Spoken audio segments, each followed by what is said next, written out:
రాష్ట్రమంతా ఏపీ రాజధాని మార్పుపై ఒక సంచలన బ్రేకింగ్ న్యూస్ మనకి ఇప్పుడే రావడం జరిగింది ఫ్రెండ్స్. సో దానికి సంబంధించిన పూర్తి డీటెయిల్స్ చూద్దాం. వీడియో స్కిప్ చేద్దండి. అప్పుడే నేను చెప్పే సమాచారం మీకు అర్థమవుతుంది. మన ఛానల్ని ఫస్ట్ టైం చూస్తుంటే ఖచ్చితంగా ప్రతి ఒక్కరూ సబ్స్క్రైబ్ చేసుకోండి. చాలామంది సబ్స్క్రైబ్ చేసుకోవడం మర్చిపోతున్నారు. దయచేసి సబ్స్క్రైబ్ చేసుకుంటే ఇటువంటి ఇంపార్టెంట్ అప్డేట్స్ ఎప్పటికప్పుడు మీరు పొందవచ్చును.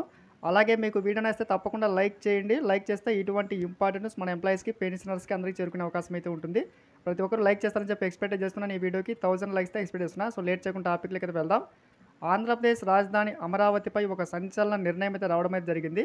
భవిష్యత్తులో అధికార మార్పిడి జరిగినా కూడా రాజధానిని మార్చడానికి వీల్లేనంతగా మనకి తీర్చిదిద్దాలని చెప్పి ప్రభుత్వం అయితే నిర్ణయం తీసుకున్నట్టుగా ఒక తాజా సమాచారం మేము చూస్తూ ఉన్నాం.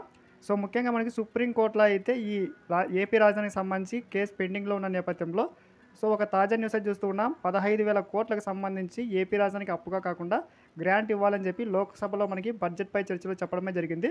సో ముఖ్యంగా మనకి కేంద్ర ప్రభుత్వం నుంచి ఏపీ రాజధాని అభివృద్ధికి సంబంధించి అమౌంట్ కూడా రానుంది. ఇక్కడ చూస్తూ ఉన్నాం. ప్రాంత వాసులకి ముఖ్యంగా మనకి విశాఖ రాజధానికి సంబంధించి ఆ ప్రాంత వాసులకి మనకి ఒక ఏపీ రాజధాని 3 రాజధానులకు సంబంధించి సో మనకి ఆదరించిన నేపథ్యంలో ఇక 3 ముక్కలాటకి సంబంధించి స్వస్తి పలికినట్టే అని చెప్పి ఒక తాజా సమాచారం చూస్తున్నాం.